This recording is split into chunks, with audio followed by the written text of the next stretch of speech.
Çfarë ndodh kur bota rreth nesh, pa pritur, nuk ka më kuptim? Për një grup zjarfikesësh elitar, kjo pyetje u bë një çështje jete a vdekjeje. Historia e tyre tragjike na tregon se si një moment i vetëm konfuzioni mund të të çojë në katastrofë dhe çfarë ndodh kur aftësia jon për të kuptuar realitetin shembet plotësisht. Jemi në gusht të vitit 1949, në Man Gulch, Montana. 12 zjarfikës parashutistë elitar vdiqën. Një mision që duke krejt rutin u shndërrua në një ferr të vërtet. Si është e mundur? Si mundi një ekip ekspertësh të binte në një grack kaq fatale? Dhe ja ku qëndron ironia e tmerrshme. Ata ishin aq të sigurt në vetvete sa i quajtën një zjarr të orës 10. Pra, një zjarr aq i lehtë sa do ta kishin shuar deri në mëngjes. Ata nuk e dinin që ky vetbesim ishte vetëm hapi i parë drejt katastrofës. Pra, le të kthehemi pas në kohë. Jemi në Man Gulch, Montana. Një grup zjarfikësish parashutistë, më të mirët e më të mirëve, hidhen nga avioni. Misioni të shuajë një zjarr të vogël pylli përpara se të përhapet. Në letër dukej si një operacion krejt standard. Por ja ku nis problemi i parë, edhe para se flakët të afroheshin. Ky nuk ishte një ekip i vërtet, ishin thjesht një grup individësh të mbledhur në momentin e fundit. Lideri i tyre, Wack Dodge, as nuk i dinte emrat e të gjithëve, dhe ata nuk e njihnin atë. Kjo mungesë besimi dhe përvoja të përbashkët ishte si një bombë me sahat që priste të shpërthente. Dhe gjithçka u shpërbë në më pak se një orë. Imagjinoni pak, situata kaloi nga rutinë në vdekje prurse sa hap e mbyll syt. Për shkallëzimi ishte aq i shpejt sa që mendjet të tyre nuk e përpunonin dot. Ata ishin ende të bllokuar në idenë e një zjarri të thjeshtë, ndërkohë që realiteti rreth tyre po shndërrohej në një kurth vdekjeje. Në fillim, sjellja e liderit të tyre vetëm sa e përforcoi idenë se gjithçka ishte nën kontroll. Kur Wack Dodge ndaloi për të ngrënë, ekipi e interpretoi këtë si ai nuk mendon se zjarri është serioz, kështu që as ne nuk duhet të shqetësohemi. Ky ishte sinjali i parë që ndërtoi një realitet të përbashkët, por fatkeqësisht një realitet të gabuar. Dhe pastaj, ndryshimi i papritur. Dodge papritmas u bë shumë i shqetësuar. Ekipi nuk e kuptonte dot. Si mund të pajtoj ky alarm i ri me qetësinë e tij të mëparshme?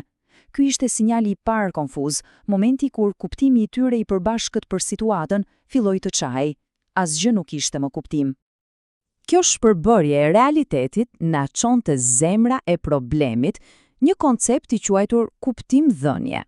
Të gjithë ne, çdo ditë, përpiqemi të japim kuptim botës, veçanërisht kur ajo bëhet konfuze. Por çfarë ndodh kur vetë ky proces shembet? Pra, kjo është kuptimdhënia. Nuk është vendimarrje, është procesi përpara vendimarrjes. Është mënyra se si ne krijojmë një hartë mendore të një situate të paqartë në mënyrë që të dimë se si të veprojmë. Në Man Gulch, ky proces u shëm në mënyrë spektakolare. Le ta shohim hap pas hapi se si ndodhi kjo shembje. Së pari, kishin një besim të përbashkët. Zjarri është rutinë. Pastaj erdhi sinjali i tronditës. Lideri i tyre u panikos. Më pas, sulmi ndaj vetë identitetit të tyre. Urdhri hidhni veglat. Dhe në fund, goditja fatale. Veprimi absurd i ndezjes së një zjarri të ri. Në këtë pikë, ekipi nuk ekzistonte më, ishte thjesht kaos. Pra, pika kyçe është kjo. Kur përballemi me kaos, ne kthehemi te modelet tona të vjetra mendore. Kapemi pas asaj që di më mirë. Për zjarfikësit, kjo ishte të mbani veglat e tyre. Ato ishin pjesë e asaj që ata ishin. Ti hidhnin ato ishte e paimagjinueshme, edhe pse mbajtja e tyre po i ngadalsonte drejt vdekjes.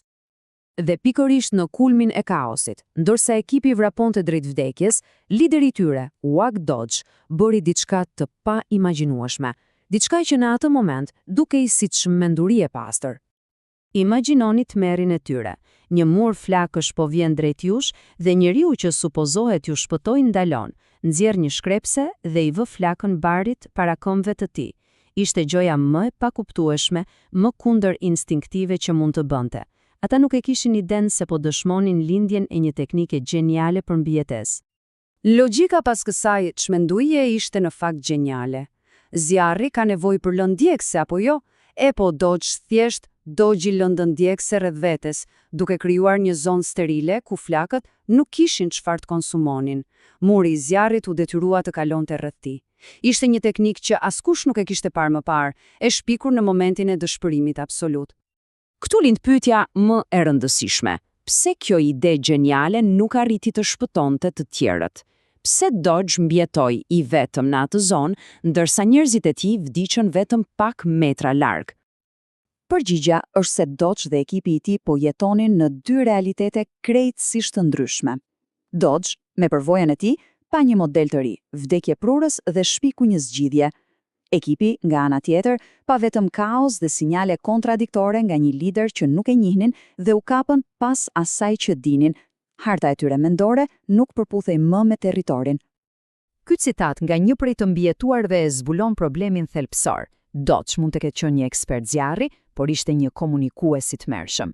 Dhe në një krizë kur urdhrat e tu tingëllojnë si vetvrasje, nëse ekipi yt nuk e kupton psen, ata thjesht nuk do të ndjekin. Dhe ky mosbesim nuk lindi në momentin e krizës. Ai ishte ndërtuar shumë më herët.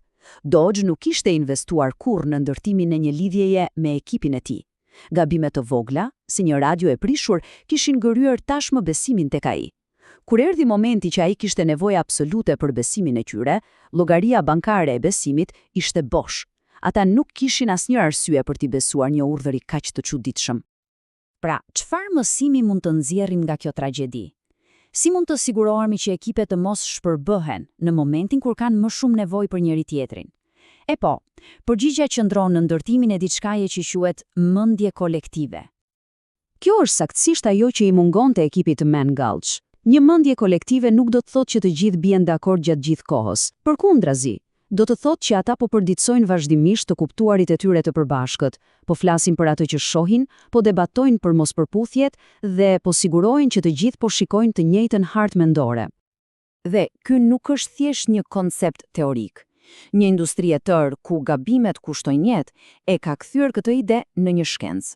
Aviacioni komercial përdor pikërisht këto mësime çdo ditë për të garantuar sigurinë tonë në qiell.